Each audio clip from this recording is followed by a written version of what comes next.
All right, fantastic. Let me just recap very quickly for those who didn't get it.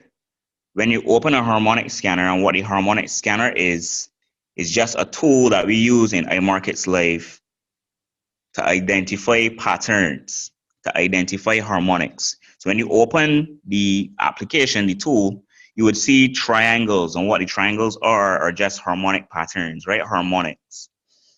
Recapping again, when you see Euro GBP on the top left, what that simply is the currency pair you are looking at, which chart you're looking at, right? To the right of that, you see M15, that's a time period. If you're saying M1, you know that that's a 1 minute chart. M5, 5 minute chart. M30, 30 minutes. H1, 1 hour. D1, 1 day. You can also see this on your MetaTrader 4 app, right? And tonight we're going through the basics, just the basics. After you see M15 and the time period, but before I go on, the time period, when you see M15, it means that one candlestick takes 15 minutes to form. It's very important, right? If you were to see M5, that would mean that one candlestick or every candlestick took 5 minutes to form. Same goes on for H1 and H4. But for this chart, we're looking at a 15-minute interval. After you look at the time, you go on then now to the pattern. You can see it's a Gartley pattern. But for the basics, we're not trying to memorize the pattern names right now. We're only looking for if the pattern is a W or an M. A W or an M. So on this chart, this pattern is a W, right? Starting from X, if everyone can see the X on the top left, the highest point, going all the way down, you see an A, then to a B, a C, and then on the far right, at the end of the triangle, you would see a D, right? Forming this W. No, the difference between W and M's is that when you see a W, or this pattern that shapes like a W, you're looking for a sell, meaning that the chart or the candlesticks will be going downward. You're looking to sell, right? Also, if you see an M, if the triangles are formed in an M pattern, you are looking for a buy, meaning that the chart or the candlesticks would be doing an upward trend, right? If we drag the chart to the left a little bit, I could just drag it to the left, you would see the estimates on the right. What the estimates are, you can see at the very top, there should be a red line there. You would see stop, entry, TP number 1, TP number 2, and TP number 3, right? Again, we're going through the basics. When you see stop at the very top, that stands for your stop loss, right? And what is a stop loss? It basically speaks for itself. That's to stop you from losing or the loss of your funds, right? So when price or the candlesticks hit that point, if you're losing money, that would stop you from losing money at that particular point. Below that, you would see entry, and you would see some digits next to it, right? Those are just estimates, like I said before. Entry, it just stands for your entry point. That's where you would enter the market. After that, you see TP number 1, which is your take profit. Hope everyone is taking notes. Your take profit. And what is a take profit? Again, it speaks for itself. That's where you take your profit. When price or when the candlesticks get to that point, then you would then be pulled out of the trade. So good. We have the stop loss so far, which is at the very top, is usually the red line when you open the harmonic scanner, and that would stop you from losing if you're going in the wrong direction. You have your entry, which is your entry point as we enter the market, and that's where your position is opened. Then you have TP, which is your take profit, 1, 2, and 3. The difference between take profit 1, 2, and 3 is that the closer the take profit is to the entry, the less risky the trade is, right? So when you're looking at this, not to be complicated, when you're looking at this chart, you can actually put in 3 different trades. 3 different trades. One trade will be using the stop loss and the entry, take profit 1. The other trade will be using the stop loss, the same entry, and take profit 2. And the last trade will be using the same stop loss, the same entry, and take profit 3. All right? Is everyone following so far? Just put 555 in the chat if you're following on so far. 555. Fantastic. Fantastic. Right? And remember, this is a learning call, so if you have any questions, just post them. Remember, this is basics. We want everybody to understand. We want everyone to understand so that we're winning together. All right? So far, we know that when you look at the top left of the chart, you're looking at which, hold on, give me a minute. Sorry. Right, you're looking at which currency pair the chart is showing. After that is the time period, then the pattern, and now you're looking at the estimates on the right side. Sweet. Now, when you are looking to see if this is a good trade to enter, or if this is still, if the estimates are still good to use, you would always check to see how far the candlesticks or the price is away from D. If you could just scroll to the left so everyone could see the full pattern, okay? Right. So now you see the pattern starts at A and finishes at D.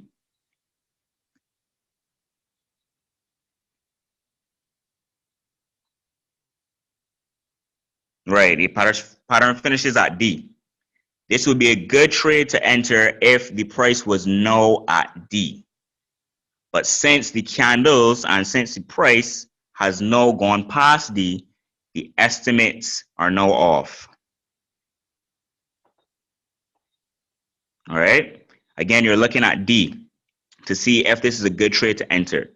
If the candlesticks were behind D, still in the pattern, then it would be a good trade to enter. So if you open your harmonic scanner and see the candlesticks past D, it's probably not a good trade to enter until you have a little more experience. All right, team, moving on. Now we're going on to pending orders, right? Pending orders.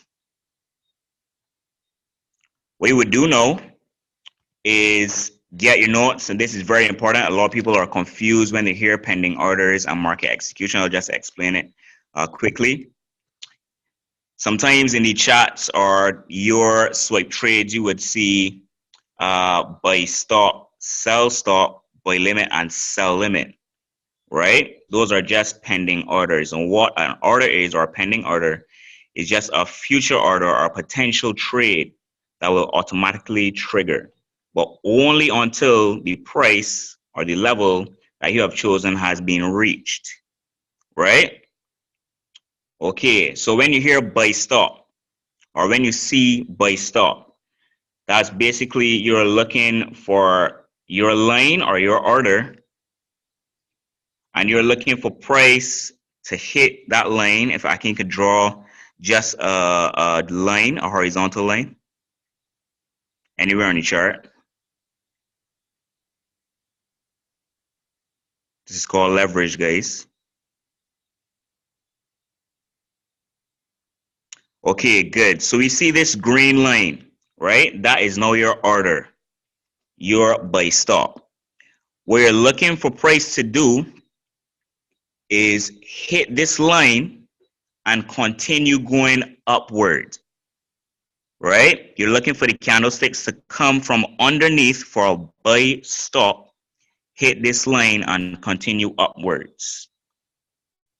It is the same for a sell stop. If you had your line, right, or your order, for a sell stop, you would be looking for the price to hit that line and continue going downwards. Okay?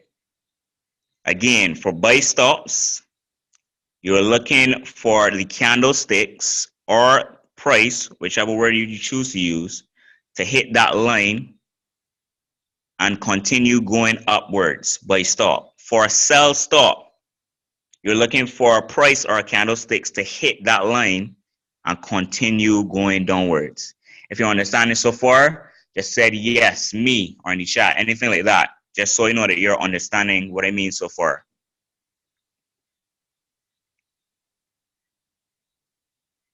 Boom. Sweet, sweet. Moving on now to limits, which are very different from stop orders. We're moving on now to limit orders, right? So that you aren't confused. When you see a buy limit, we're using our same line, right? Because an order, to me, how I see it, is a line. When you put in an order or you put in your line on the chart for a buy limit, you're looking for a price to hit the line. Price is now going down. You're looking for price to hit that line and do a boomerang effect and reverse. Again, price would be going down to hit this line, this green line. You are looking for price to hit this line while going down and do a boomerang effect and reverse. Right? So for limits, you can think boomerang. For stops, you can think hit the line and go through. Right? Limits, hitting the line and bouncing off, but stop orders, you're hitting the line and going through. Like I just said, for a buy limit, you're looking for price to go down, hit this line, boomerang effect, and go back up. Right? Is the complete opposite for a sell limit. For sell limits now, you're looking for price, because you're looking for price to sell, you're looking for price to hit your line while going up. You're looking for price to hit that line, do a boomerang effect, and go down. Again, I'm doing the basics, right? I'm not using any fancy terms, fancy words, or anything like that. So yeah, boomerang. When you see limits, think about a boomerang. It's going to hit and reverse all the time. So going through the stop and limit orders, right? For a buy stop, if you're green line, you're looking for the candlesticks to hit that line because it's a buy you're looking for. Hit that line and continue upwards. For sell stop is the complete opposite. Price is already coming down. The candlesticks are already coming down. You're looking for price to hit that line and continue going downwards. Limits now, for buy limits, remember limits are boomerangs. For a buy limit, you already set your line or your order. You're looking for price to go down first because you're looking for reversal. Go down first, hit your line, do a boomerang effect, and go back up for a buy limit. For a sell limit now, you're looking for price to come from below your line, below your order, because you're looking for a sell, looking for it to hit that line, do a boomerang effect, and go downwards. If you understand what I'm saying, somebody just put 777 in chat for limit orders and stop orders.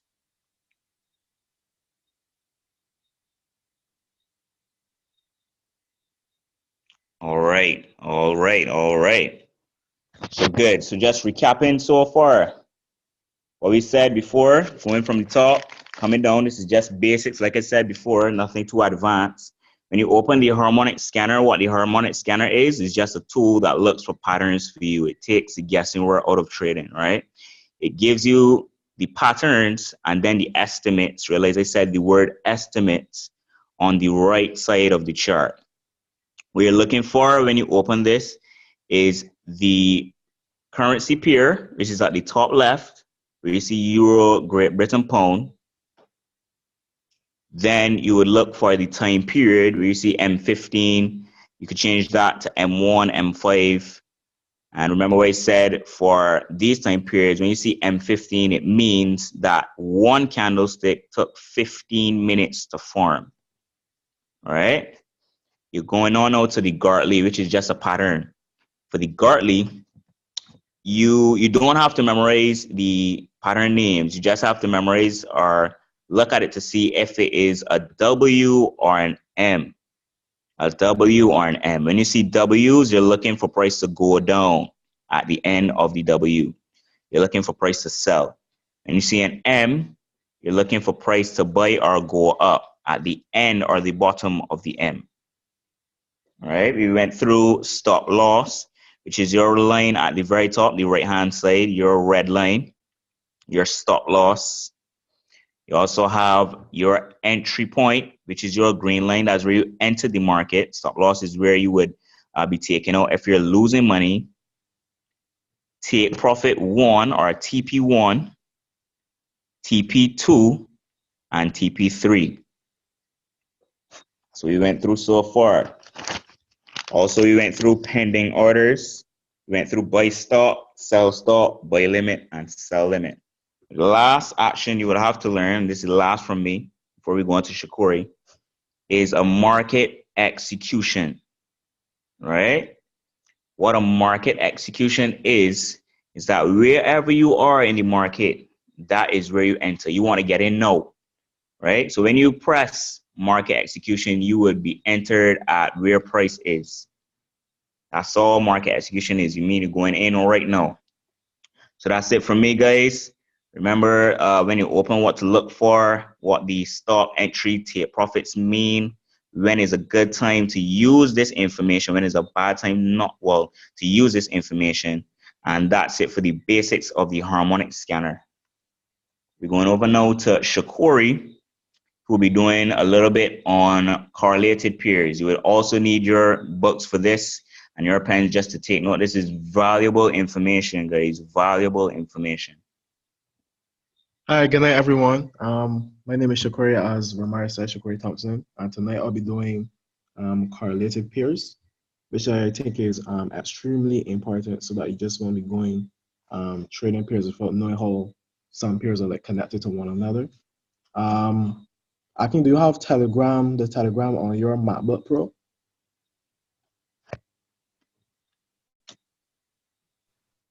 Nah, bro, I ain't that fancy yet. I can download it quick. I can download it quickly if you want me to do. Yeah, sure, yeah. All right, give me a sec. Open the Trading View website too to make it a little easier. Yeah, I know. They don't want us to win, but we'll still win. Call the Wi-Fi here laughing at the man. May come from St. Joseph, just on the host call and come back here and just see 0 kilobytes per second in both send and receive on the network. Yeah. So correlated pairs. Well, I can get that pull up Telegram app pull up. Yeah, so you just need me to get the Telegram, and then what else? Well, don't worry, just pull up the trade view, yeah, which will make it easier as well. So just trade view. Oh, yeah. So don't worry with Telegram. Yeah, don't worry about Telegram. Okay, I just downloaded it over. All right, they're gonna pull up. Yeah. All right, that's cool, man. No, you get more like technology efficient. Yeah. So correlated pairs, we have some of the pairs in terms of like Euro, USD. We all know franc. You all know Great Britain pound and stuff. Some of them actually work together in more or less a positive way and others in a negative way. So first thing we're going to talk about is positive correlated pairs. I can like to pull up Euro USD. Yep. Leverage. Euro USD, man. So everyone can see Euro USD, right? Just type 111 in the chat. Let's get things happening. Euro USD, yes. Now, not how this pattern is moving. First we start off, we go on a downtrend, we come up a little bit, then we go all the way to an uptrend. This pair is positively correlated to Great Britain pound USD. I can change to Great Britain pound USD. They both move in the same direction. GBP, Great Britain pound USD. Great Britain pound USD. There we go. Yeah, everybody can see the same similarities between both Great Britain and USD. Type 222 in the chat. Yeah. So basically, the reason why Euro USD and Great Britain Pound USD are both positively correlated pairs is because when we think about it, the base currencies, Euro and Great Britain Pound are basically in the same region, and they both have similar or the same, should I say, money policies and that stuff going on. So those are two things that affect them in a sense. So when Euro basically changes its policy, then Great Britain gets affected as well. And that's what makes them both work more or less in the same way in terms of both looking almost identical.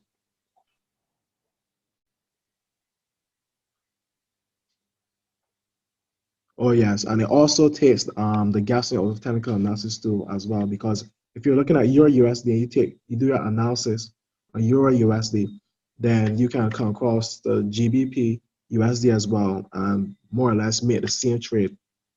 And yeah, this is really important. Also saves a lot of time from looking at every single pair, which you're not even supposed to be doing, as well as Daisy Duncan said, you choose 1 to 3 pairs and you stick with them until you master them in terms of how the market works as well. So that is positively correlated, positive correlated pairs. They both work, money policy is the same, geographic location the same. So why not look the same way on the chart? Why not, pay people? You know what I'm saying? So next thing we're going to look at is negative correlated pairs. And the negative correlated pairs are Euro USD. So I can put out Euro USD there again. So Euro USD and USD to franc, to the franc dollar, the Swiss franc.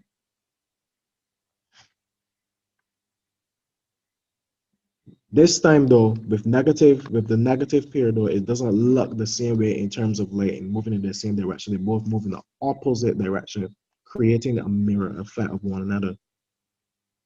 So USD, right? Yeah. Let's find it. Let's find it. Let's find it. Let's find it. Jeez, oh boy, so many pairs. Shh. Ah, that's that's USD. Yeah, that's Euro franc. USD to franc. Yeah, to franc. We franc dollar. USD franc. It's like the fifth or sixth one. Yeah, it just came out just now. USD. It's CHF. It's CHF. Yeah. Okay, go back on the Euro USD so you can get everybody acquainted with the mirror image effect. So Euro USD again.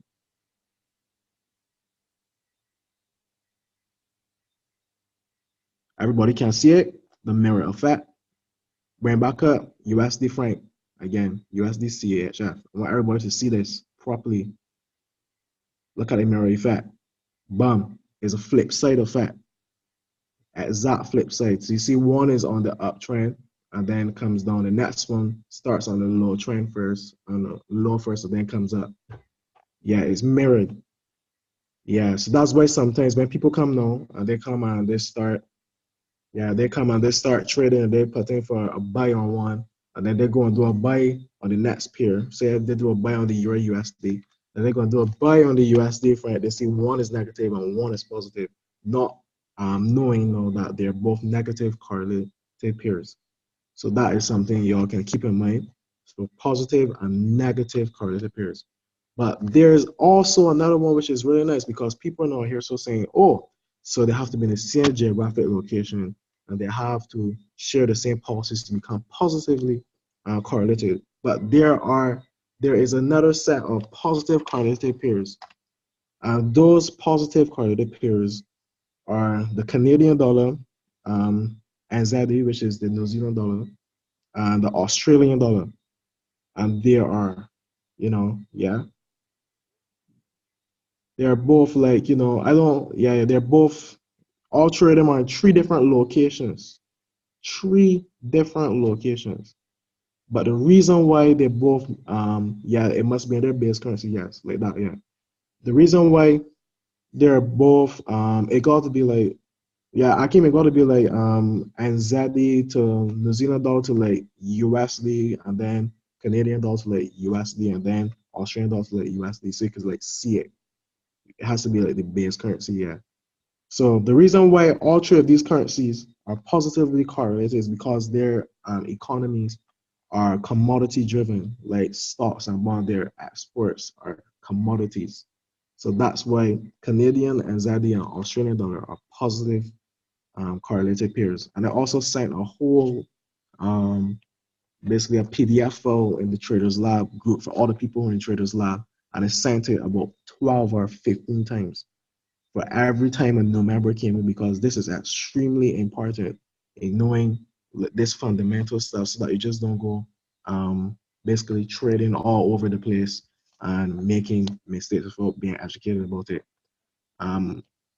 Tonight, because of time and internet, I couldn't go through the Japanese candlesticks stuff, which I did last night, but that was also really helpful to my boy Kurt. So next week Thursday, y'all can catch us. I will do the Japanese candlesticks, and so everybody can get acquainted with that as well. Different types of Japanese candlesticks, what to look for in the market in terms of when to buy, when to sell, which can add to your confirmation checklist along with support, resistance lines, technical analysis, and all that stuff. So that's it from me, Shakori Thompson, and I'll hear from you all guys later. Hand it back over to Romario right now. All right, all right. Value coming from Shakori Thompson. Sweet. We had correlated pairs, negative and positive, meaning that when one thing is happening on one chart, you just look for the positively correlated pair and basically do the same thing with that. We also went through the harmonic scanner, the basics of the harmonic scanner. In the next call, though, we'll be doing some more basics. We're going through the MetaTrader 4 app. Going back over the harmonic scanner, we're looking at candlesticks next time. So that's it from me and Shakori. Over to you, Akeem.